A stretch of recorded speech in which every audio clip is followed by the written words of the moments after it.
As long as there are people who believe in the story that you have to reinvest to build the network, there will always be people who put more money in, who buy the next bond to finance the next network, because it's so nice and understandable for the market. It's very easy to sell the story of GSM. It's very easy to sell it, because everybody understands it. I have this little thingy, I press the button, it does hello, hello, hello. Yeah, very easy.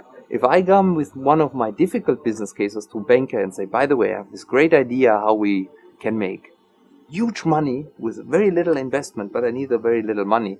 The guy said, where has it been done before? I said, no, it's my new idea, He said, go in. Just go home. If I go to Equity Bank today and say, by the way, I have a GSM license. I just found one. The regulator gave me. I have a GSM license. I want $250 million for the first rollout, Nairobi, Mombasa, Malindi. What all the guys are doing. Hey, no problem. I will find 50 banks in the world who are willing to give me the money against a business case that will never work. How comes that Safaricom every year makes a huge profit, billions and billions of shillings, but every year goes to the bond market to borrow more? Have you ever asked yourself? You see, if I tell you my business is going well, my friend, why don't you give me 50,000 bob, because my business is doing well? So you give me 50,000 bob. At the end of the year, I call you in and say, my business is doing great, boss. I have made so much profit. Here's 5,000 shillings dividends. I give you 10% on the money you have given me. You're very happy. I made 10%. I keep your 50,000 bob. Then 2 weeks later, I come and say, by the way, because my business is doing so well, I want to expand it. Give me another 50,000 bob, which we call a bond. You, of course, you look at me and say, this guy is a great guy. He made me 5,000 bob out of 50,000 I gave him. I give him another 50,000. So you give me another 50,000. So actually, what have you done? You have lost 45,000 shillings out of your pocket, by investing in me over the first year. So I have 95,000 shillings of you net in my account. So the end of the year comes, I say, my profit has increased 30%. You're very happy. So I'm giving you 5,000, plus I'm giving you 4,500, plus I'm giving you 30% on top. So I give you 15,000 shillings. You're saying, this guy is the greatest guy on the planet. I should make him Kenyan, actually. I should give him a passport, because this guy knows what he's doing. Because, he gave me 15,000 shillings now return on your 95,000 shillings I'm having already. So I give you 15. 2 months later, I come to you and say, you've seen how the business is growing. Now we are doing data services on top of it. We're doing a 27G network. Give me more money, because, give me another 100K, because big business. And now you are very happy because I'm such a success story. You're giving me 100K. The year goes over, I give you 25,000 shillings as a dividend. You're happy. I'm the greatest guy in the world. You have lost 175,000 shillings and you feel happy. And that's the problem. Every time technology changes, you have to reinvest. Now this investment comes from the bond market, because they can't find a big guy anymore to buy them and to bankroll it. So there are some mobile phone operators that really have the scale that make money, if you look at the China Mobile and so on. But these are markets that are mostly regulated, segregated, where the government has, some say in it. It's very cheap on China Mobile, but the government, in China is not really that democratic. So they can make it work. So you have 700 million subscribers, you're pumping cash. But the rest? Because if Zain, with their network and with all the experience, is not making money, or Airtel at the moment, how can you expect an SR coming into the market making money? But still, somebody financed them, isn't it? It's always good to have a forum where people can exchange ideas. The question is, are we really talking innovation, or are we talking sales speak? Yes, an event gets financed by matching up people that can meet each other, that can discuss how you can make business. So that's the direct channel. But where's we have to push the innovation a little bit as well.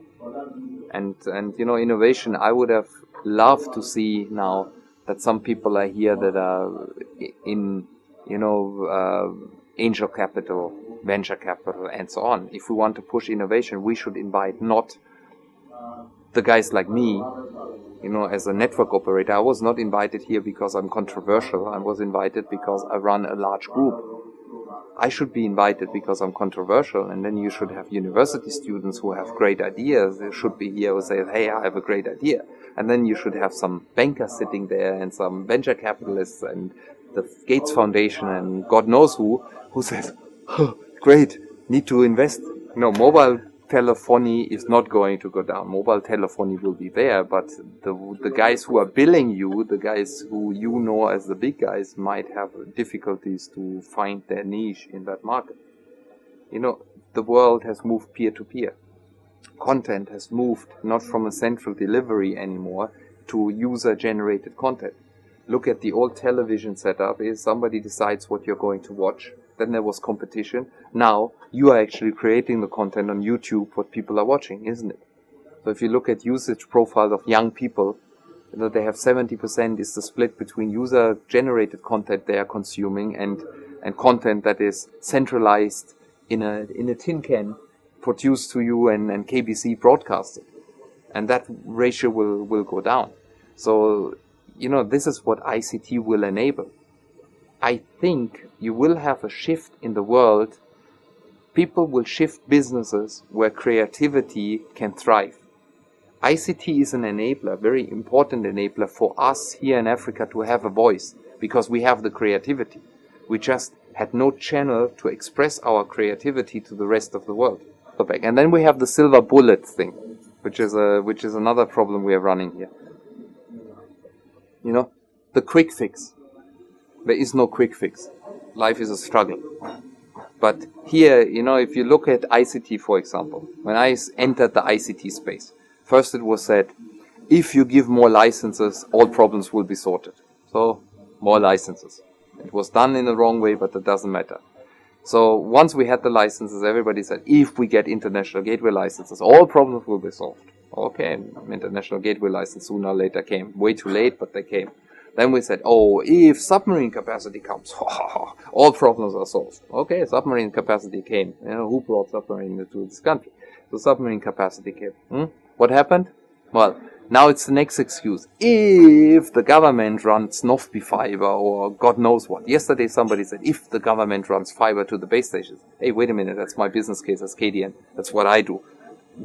Government, stay away. You did already my trunks. Now you want to do my base station. I have a good idea. Why doesn't the government buy back Telecom Kenya and does a monopoly? Haven't we tried this before? And it failed. So it's this belief that there is a quick fix that kills us. And people make us believe. So we're not looking at today. We're always looking at tomorrow. It's the carrot. We should stop behaving like donkeys. Somebody constantly waves a carrot in front of our nose and says, when you get this carrot, your tummy will feel so nice. The internet is not better or worse than human society. It's just that people believe that in the internet they can do things which they wouldn't get away with it if they do it in this room. If I offend somebody in this room, I have a bloody nose. If I offend somebody on the internet, I get some nasty tweets back. I think social fabric has to grow up with the abilities of the network. It's very hard today. Take an example. 30 years ago, a company screwed up and let's say they fill up water and the water is contaminated and they distribute it. By the time somebody finds it out, they will get away with it. The negative impact, it must be something very serious that it's in all newspapers, which, if you're a little bit under the radar, your negative impact is limited. Now you have a policing by society. I get a bad bottle of water, I can prove it, I put it on whatever, my Facebook, it goes viral, everybody knows don't drink that water. Pretty cool, Now, there can be misuse. I can now, if I have a different brand of water that I want to sell and I say something bad about this water, and I'm surrounded here in this region by clever people, and I'm hoping that if they realize that they're clever people, they will automatically come on top. And then other people will get motivated by that example, and we move to more equal distribution of wealth. I'm not talking the Western world to donate money to us. I'm talking us picking up our tools and using our creativity, what we're having, to catch up with them. You know, distribution is not donation. Distribution is simply, hey, we compete with you until we're better.